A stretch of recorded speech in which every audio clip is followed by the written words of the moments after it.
On today's show, we're going to be talking about elections, especially elections in the city of Gilroy. And with me today, I have the city clerk, Shauna Friels. Thanks so much for coming. Thank you so much. Good to be here. So tell us a little bit about the upcoming elections. I asked someone the other day if they were planning to vote in June, and they said, "What? There's an election?" So tell us a little bit about the upcoming elections. The June election is a primary election. There aren't any local issues in the city of Gilroy specific, but there is a supervisor's runoff race. And then there are several different elections for state races.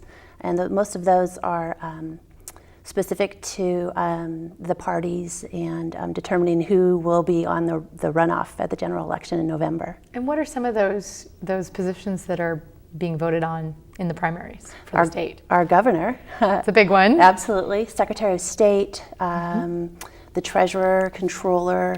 There are many different offices. We also have some congressional and senatorial races that will be held in the primary and then again at the general election.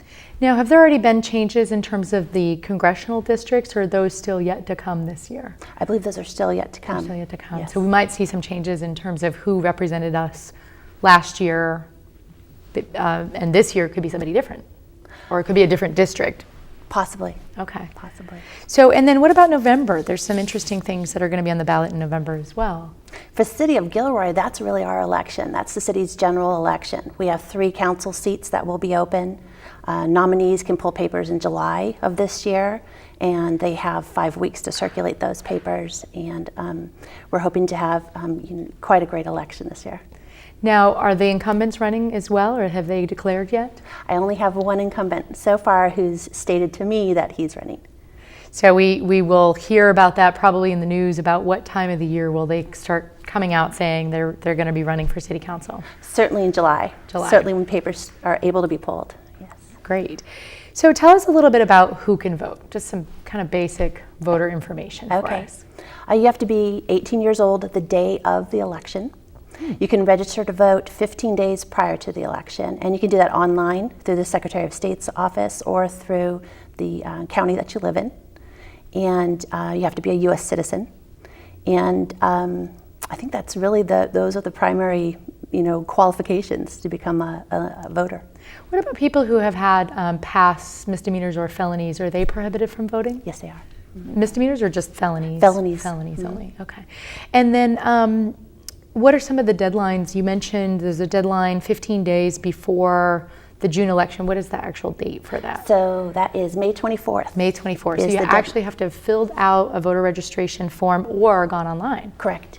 So how does that work? I've never heard of, this is kind of new in the last couple of years. Yes. You mentioned the Secretary of State has really been an advocate for online voter registration. What does this really mean for the state and for voting? I think it really simplifies the process. Instead of filling out the voter registration form and having to mail it in, you're taking those steps. Most of us are just so familiar with utilizing the internet for these types of things. It makes it so much easier. And you can do it anytime. It's a wonderful, wonderful tool. How do they verify your information if you're doing it online? Well, you actually have to print out and mail it back in with a signature, but it's sort of an interactive form.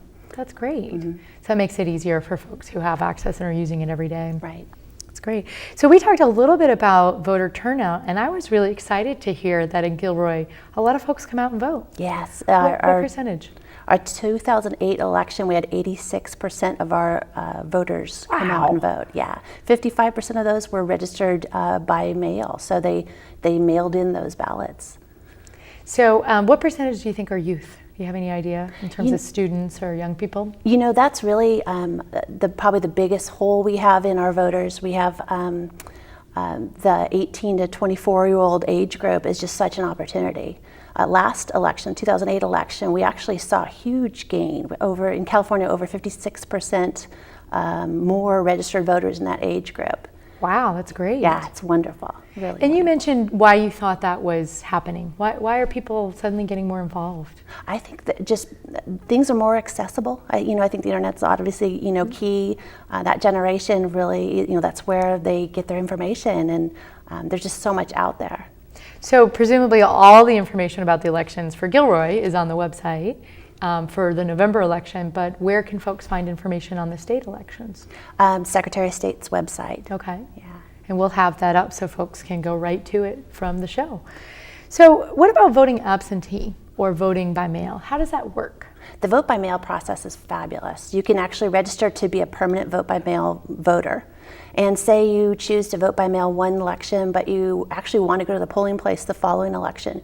You can surrender that ballot at the polling place and vote provisionally. Wow, that's great. Now, that's not true in every state, is it? I don't believe so. Yeah, That's the state of California. That's really great because it seems like that really helps facilitate the voting process. Absolutely. I highly recommend it. I am a vote by mail ballot person myself.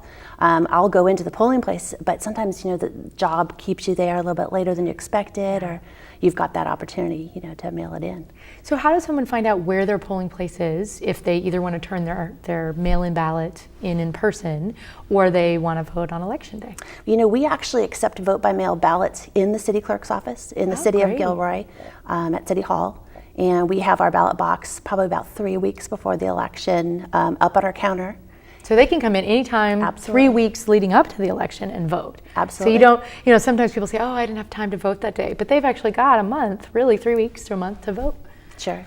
And they can also mail it in, of course, Absolutely. anytime. Yeah. Is there a day when you start accepting ballots by mail, or is it basically as soon as they get it handed to them, they can send it back It's as soon as they get it, yep. And as long as it's postmarked with that date of the election, then it's accepted at the, for us, we consolidate with the county, so it's accepted at the county. When do those ballots get mailed out for mail-in ballots? When would you expect to get yours in the mail? Typically, I think it's about 4 weeks. I really don't have the specific dates, but you'll receive your pamphlet as well, and then following that is usually the ballot itself.